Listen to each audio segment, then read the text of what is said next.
The text came through at 6:47 on a Tuesday evening, while I was still in uniform, still smelling faintly of recycled West Wing air. Don't come to your sister's engagement party. The guest list is full. No apology, no explanation. 2 sentences from the man who raised me, discarding me like a seating chart error. I read it 3 times before I let myself believe he meant it. My name is Samuel Griffin. I'm 46, a colonel in the United States Army, serving the last 3 years in a classified advisory role at the White House, alongside the National Security Council. Work I'm not permitted to discuss with anyone, including my own family, especially my own family. To them I was never more than the son who works for the government, not a doctor, not a lawyer, just a man in his mid-40s who never married, never gave them grandkids, and never amounted to what my father considered success. Success, in my father's mind, had a name: Lauren. My younger sister sells luxury real estate in Charlotte, and 6 months ago she got engaged to Bradford Ashworth III, whose family owns half the commercial property on the east side of the city. When she called to tell our parents, I heard the celebration through the phone from 3 states away. My mother's laughter, my father's booming voice. Now that's what I call marrying well. I'd already requested leave for the engagement party, already had a suit pressed, nothing that would draw attention from Lauren, because that had always been the unspoken rule in our house. I never minded following it. What I minded was learning, in a 2-line text, that I wasn't even welcome to stand quietly in the back. I sat in my car in the White House parking structure a long time, engine off. I thought about calling my father, asking what I'd done, but I already knew there wasn't an answer. He'd been doing this for 20 years in smaller ways. The graduation he skipped because the drive conflicted with Lauren's cheerleading competition, the promotions that never registered back home, the birthdays he forgot while hers were circled in red on the calendar. This was just the loudest version of something I'd learned to live with. I typed back 1 word, understood, and drove back through the gate. The next evening, Lauren called, her voice cracking. How could you do this to us? I had no idea what she meant. It turned out a political weekly had run a feature on a White House ceremony honoring military advisors on a classified operation. A group photo, nothing I'd posed for, and underneath it in small print, Colonel Samuel Griffin, senior military advisor to the National Security Council. My father had been in his recliner with that magazine open on his lap. He'd gone still, read it again, then gotten up and started calling anyone he knew who'd served, trying to find out if the title meant what it seemed to mean. Nobody could tell him much.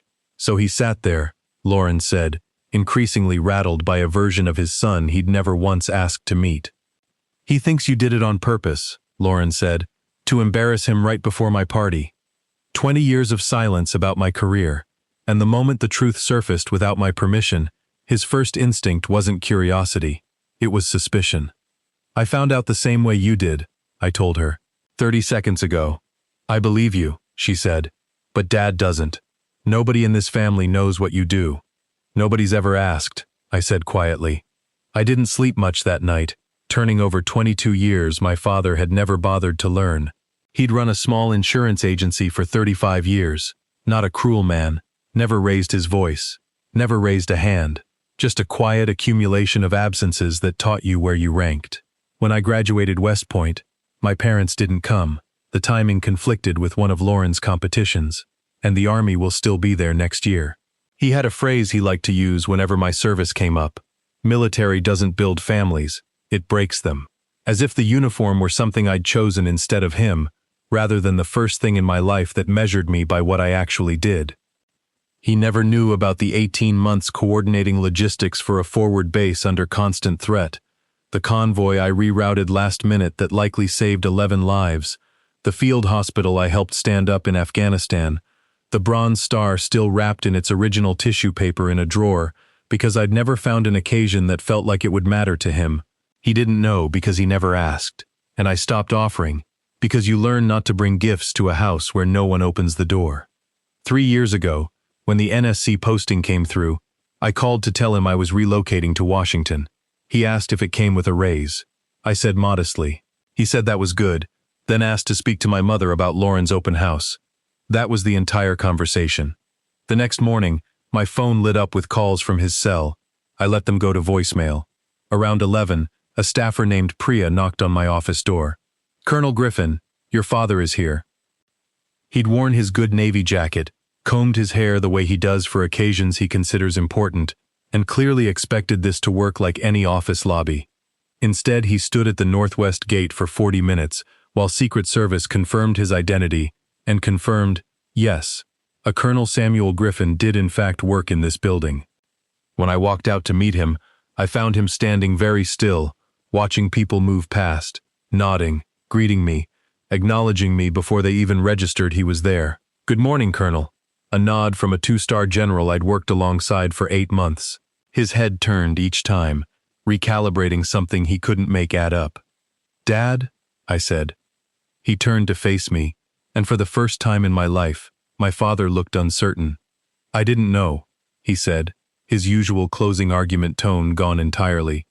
"I had no idea any of this was real." I made myself say the truest thing I had: "You never asked." It wasn't cruel. It was just a fact, laid down between us, built brick by brick, out of every question he'd never bothered to ask. He didn't argue, which told me more than anything, because arguing was the one thing he always did. "Come to the party," he said instead, his voice cracking on the word. "Please, Samuel." "I'll think about it," I said, and walked him back to the gate in silence. I told myself I wasn't going, right up until Lauren called again Thursday night. Scared this time. The Ashworths had seen the magazine too. Bradford's mother, Constance, had asked pointed questions, and Lauren, who genuinely didn't know how to explain a brother she'd spent years describing as something for the government, not sure what, had stammered through it. There'd been talk of postponing the engagement while the family reassessed. My father, Lauren said, was coming apart, terrified his own decades of quiet dismissal were about to cost his daughter the marriage he'd been measuring his own success against for months. "I need you there," Lauren said. "Not for Dad, for me." I said yes. I arrived at the Ashworth estate 2 days later, deliberately not in uniform. That resolve lasted about 11 minutes. A retired Marine colonel at the bar had heard my name and came over. "I read about the operation you supported last year. Extraordinary work." Word moved quietly through the party after that. A veteran here, a naval officer there. No fanfare, just a current of recognition passing person to person. I found my father at the edge of the terrace, holding a drink he hadn't touched, watching it happen with an expression I'd never seen on him. Not pride yet, something closer to grief. For 22 years spent assuming a version of me that never existed.